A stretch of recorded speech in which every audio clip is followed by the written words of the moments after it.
partai antara tim nomor 1 melawan tim nomor 2. Di awal musim, banyak orang yang tidak menganggap Liverpool itu sebagai penantang terbesar Manchester City musim ini. Orang-orang mungkin merasanya Arsenal, karena Liverpool musim lalu mainnya sangat buruk, Arsenal mainnya bagus. Jadi ya mungkin secara alami orang berpikirnya Arsenal lah sebagai penantang terbesarnya Manchester City musim ini. Tapi setelah gue nonton pertandingannya Liverpool itu 4-5 pertandingan pertamanya itu, gue sebetulnya udah mulai merasa Liverpool ini nggak bisa dianggap remeh. Permainannya mereka itu sama bagusnya kayak 2-3 musim lalu, dan mungkin malah lebih bagus dengan adanya Szoboszlai dan Ryan Gravenberch yang pastinya lebih bertenaga besar, masih punya kecepatan berlari ketimbang Jordan Henderson atau Fabinho. Dan dari segi penyerangan, lini depan mereka itu ya tetap sama bagus ya kayak 2-3 musim lalu, malah lebih bagus mungkin. Ada Darwin Núñez yang sudah berkembang baik, dan juga ada Luis Diaz, Mohamed Salah, pemain-pemain seperti ini. Dan jadi ini merupakan ajang pertandingan yang menjadi salah satu ajang terpenting musim ini, karena Liverpool menempati posisi kedua, Manchester City posisi pertama. Ini adalah pertandingan yang mungkin bisa menentukan arahnya piala ini akan kemana. Dan kedua tim ini memasuki ke laga ini dengan form yang sangat baik, 3 kemenangan dan 1 seri. Jadi kita langsung aja masuk ke starting 11 Manchester City. Kiper itu adalah Ederson, itu nggak perlu banyak penjelasan. Di lini pertahanan, di sayap kiri ada Josko Gvardiol, di back sentral ada Ruben Dias ditemani oleh Akanji, dan di sayap kanan itu ada Kyle Walker. Itu prediksi gue untuk lini pertahanan. Ini salah satu lini pertahanan yang sering dipakai oleh Pep Guardiola. Dan di lini tengah, di posisi jangkar, nggak bisa diragukan lagi seberapa pentingnya Rodri. Dan dia akan ditemani oleh Bernardo Silva yang menurut gue ini akan memiliki peran penting di pertandingan kali ini melawan Liverpool. Sepertinya Pep Guardiola ini akan menggunakan kelincahannya dan juga intelijensinya Bernardo Silva dalam menemukan kantong-kantong ruang di lini tengah.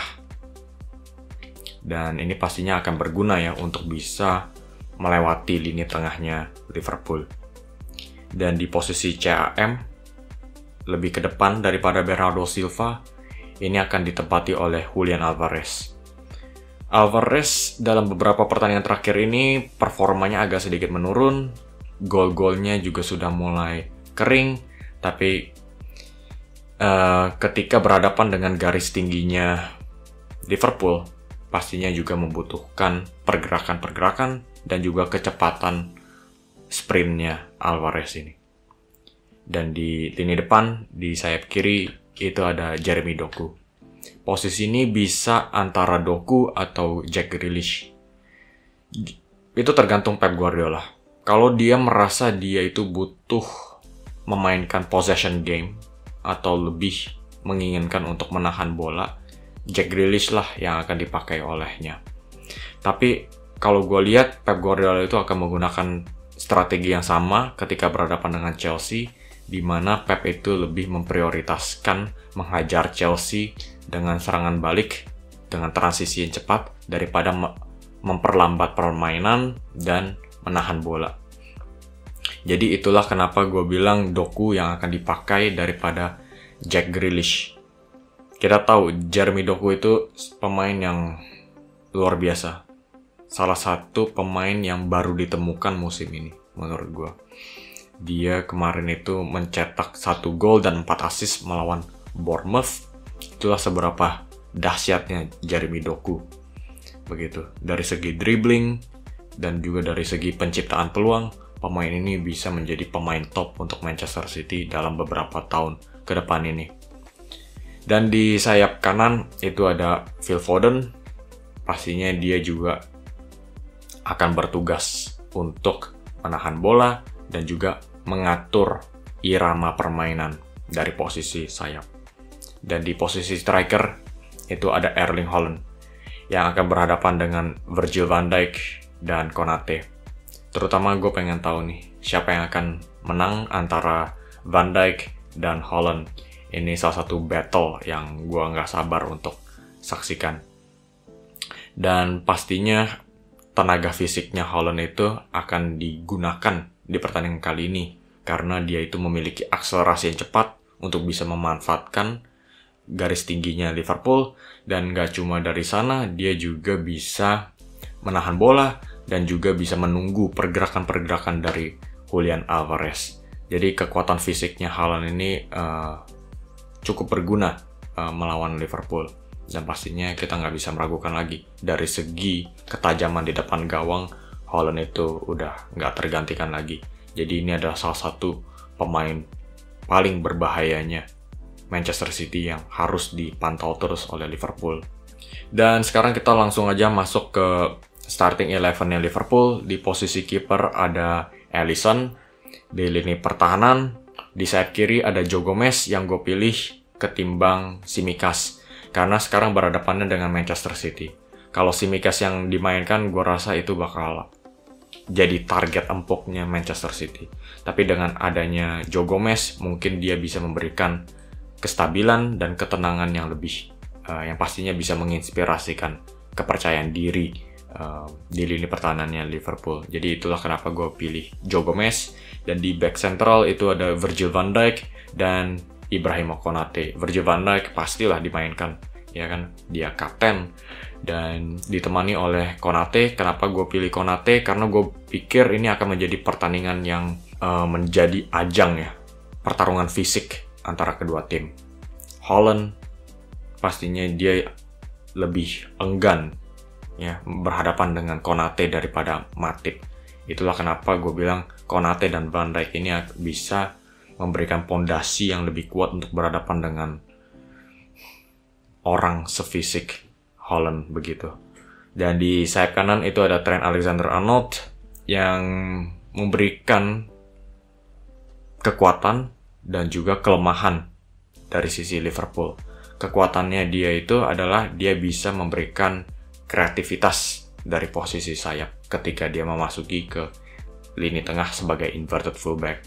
Tapi kelemahannya itu, kalau dia terlalu maju dan nggak disiplin, ini pastinya akan menciptakan ruang untuk Jeremy Doku begitu. Jadi kalau gue bilang mungkin Klopp itu agak sedikit menginstruksikan Trent Alexander-Arnold untuk lebih berhati-hati dalam melakukan penyerangan, dan mungkin kita akan melihat pengaruh yang lebih kecil dalam soal penyerangan dari TAA di pertandingan kali ini. Dan di lini tengah di posisi jangkar itu ada Alexis Mac Allister. Ini bisa digantikan oleh Wataru Endo, tergantung sekali lagi oleh Jurgen Klopp. Apakah dia merasa Endo itu lebih dibutuhkan untuk bisa mengcover lini pertahanannya Liverpool, atau dia merasa umpan-umpan progresifnya Alexis Mac Allister ini lebih dibutuhkan untuk bisa meluncurkan serangan-serangan balik untuk Liverpool. Tapi juga dengan nilai minusnya, Alexis Mac Allister itu juga seringkali ketinggalan dalam melakukan pergerakan mundur begitu.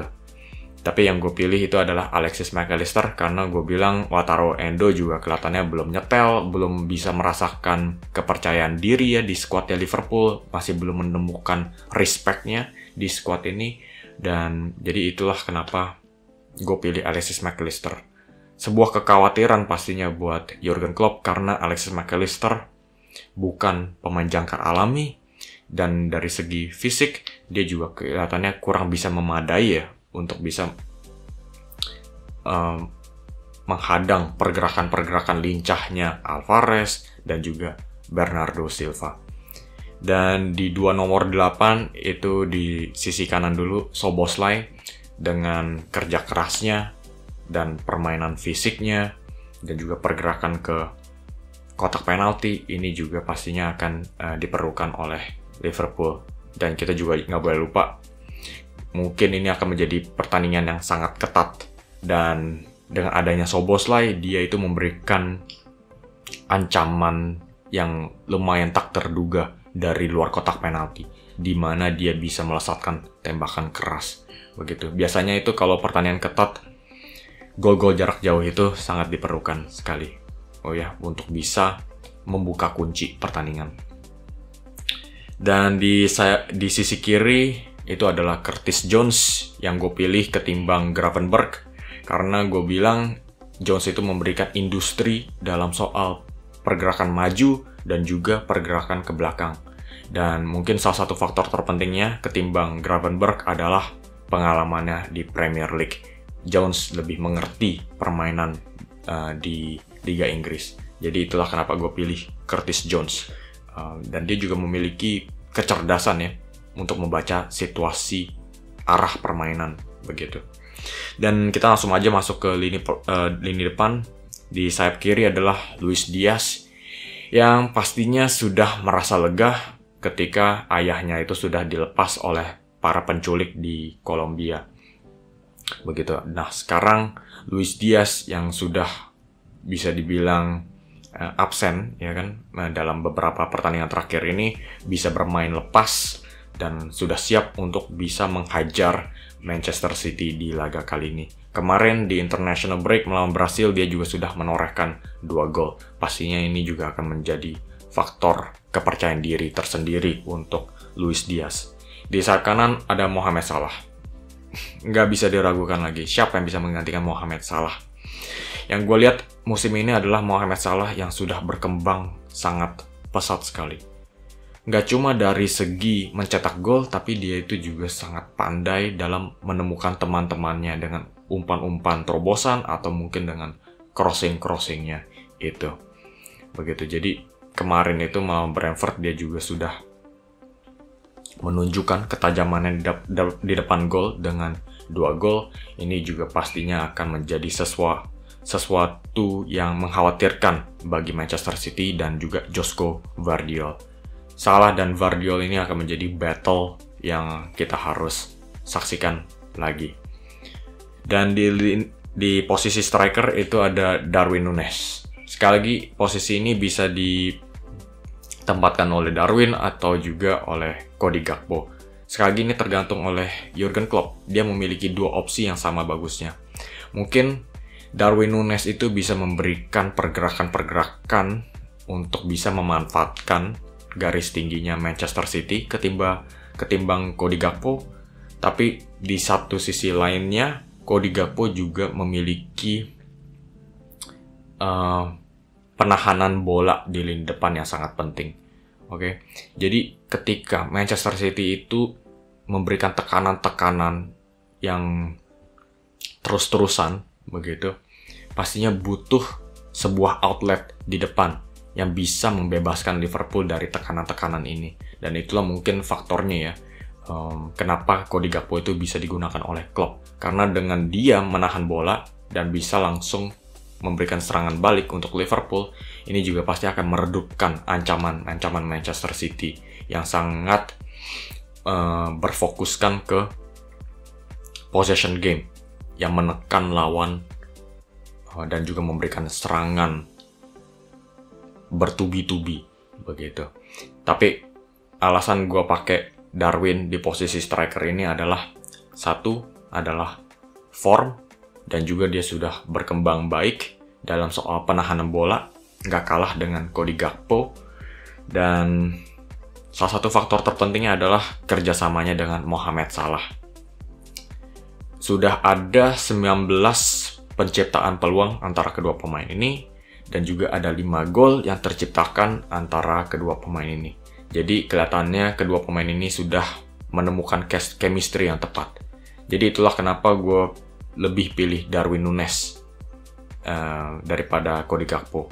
Dan kita harus ingat juga, di international break kemarin Darwin Núñez juga sudah menorehkan 2 gol ketika melawan Bolivia kalau nggak salah. Oke guys, jadi sampai di sana aja video preview antara Manchester City melawan Liverpool. gue bilang ini akan menjadi pertandingan yang sangat sulit untuk kedua tim.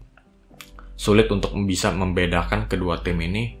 Kedua tim memiliki pelatih yang bagus dan juga memiliki senjata yang sama kuatnya. Menurut gue ini akan menjadi counter attacking game, di mana kedua tim ini akan mencoba untuk menghajar lawan dengan serangan-serangan balik mereka. Untuk prediksi skor, gue nggak begitu mau memainkan permainan seperti ini, karena gue bilang prediksi skor itu cuma ya prediksi.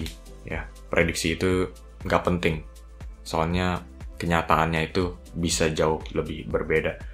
Oke guys, jadi sampai di sana aja. Kalau kalian enjoy, seperti biasa, kalian bisa klik like dan subscribe.